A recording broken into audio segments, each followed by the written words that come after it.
Greetings. Today's guest is a New York Bach Stradivarius trumpet made in 1952.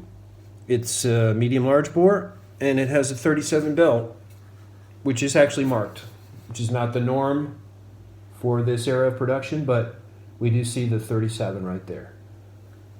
So we'll have to just head over to the shop card briefly and to see if we can find anything more about this trumpet. Shop cards make it really easy to date an instrument. Here we see the serial number, model, the bore, valve model E, valve fit, exceptionally tight according to Mr. Bach's handwriting. These were monoplated pistons. The bell is a 37. Bell brass supplier was American Brass of Bridgeport, Connecticut. Standard gauge, 25 mouth pipe. Date completed is left blank. Finish 1.5 CL, that's just clear lacquer. Date sold August 6, 52. And the customer could be Tony the Tiger. You know, this is original finger hook. This is the way they looked back then. The bell braces are narrower, obviously, for the smaller distance between lead pipe and bell, but the footprint is also smaller. See if we can get a shot of that. These are quite thin. Tuning slide braces, just kind of slightly different look there. I guess this ferrule is larger on this New York Bach compared to the modern ones. We have, it's hard to see the difference in color, bronze balusters in contrast to the yellow brass here. These are bronze. It's a darker color. It's raw brass, so it's, you know, if you don't polish it, it's kind of hard to tell. Some other parts here. Valve buttons, top caps, bottom caps are brass. On modern instruments, they're nickel. The third slide stop is soldered in there. So sometimes you see on these older homes that it's actually broken off. It would have to be unsoldered, whatever part was left, and then replaced and soldered back in. Again, it's not like the modern ones that have a screw. We have the first slide here. They didn't have these hooks standard until 1971. Okay, kids? So this was put on later, and you know, the slides nowadays are male, female. This is male, male. We didn't change the cut of that at all.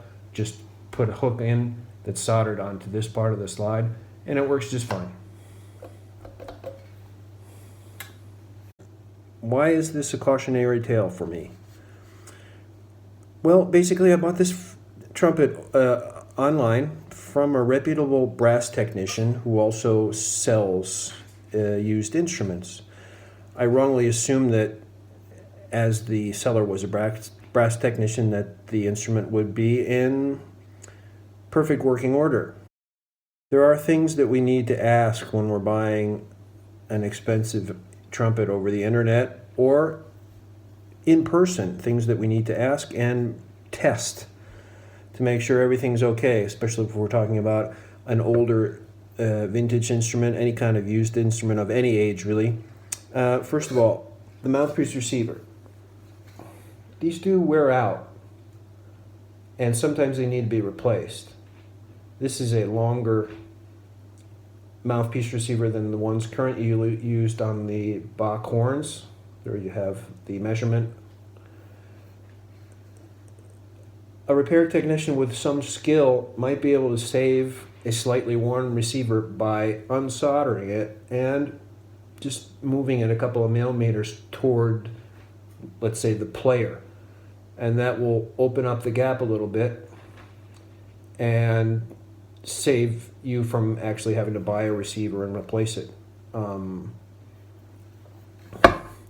Lead pipe. This lead pipe is actually very clean. It's really got no pitting on it at all, but it's an important thing to check in person or asking for photos, asking pointed questions about an instrument that you found for sale to make sure there's no pitting here.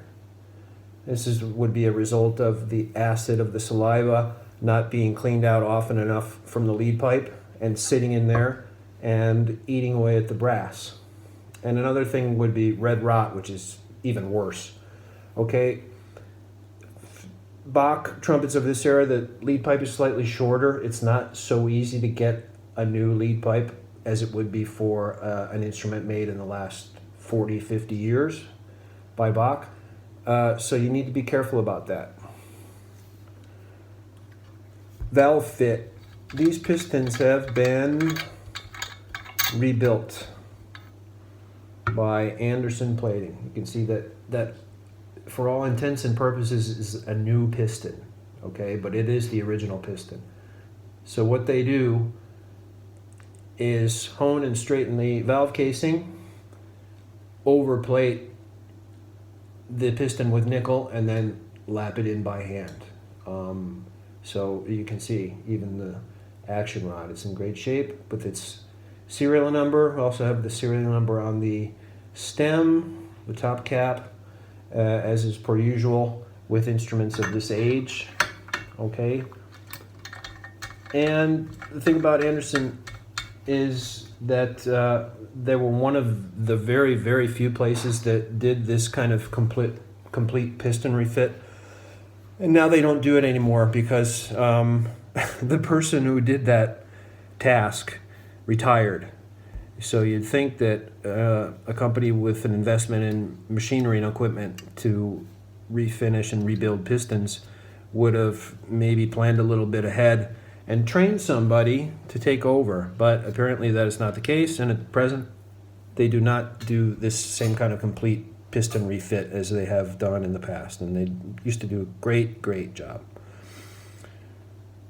More things to be wary of, to check in person or to ask about over the internet if you're buying a used instrument, a used trumpet. The tuning slide fit. All of the tuning slides need to be checked. Okay, in this case, like I said, I had to deal with the worn mouthpiece receiver. I had to deal with worn pistons. I had to have them rebuilt. It's not cheap. And I think we got away with just expanding the tuning slide tubes here in order to adjust them and have a better fit. I don't remember if one or two of these tubes needed to be replaced.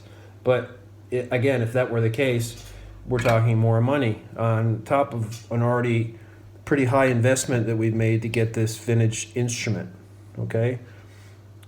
Again, all the tuning slides need to be checked or inquired about if you're buying over the internet, okay? These can loosen up, and if they're not in bad shape, if the brass is still in decent shape, then many times the inside slide tubes can be expanded, and that way you can adjust the fit. I think that's all the problems. It's enough problems that I had to deal with on this horn, and now it's great, but there's a lesson learned. So subsequent vintage horn hunting, I was a lot more conscious and asked a lot more questions and requested photos and so forth, and really didn't have any problems from then forward. The eternal question, how does it sound? Well, we did hear this trumpet being played in the intro music. That is actually from an album of mine. You can find it on Bandcamp. The album is called My Private Circus.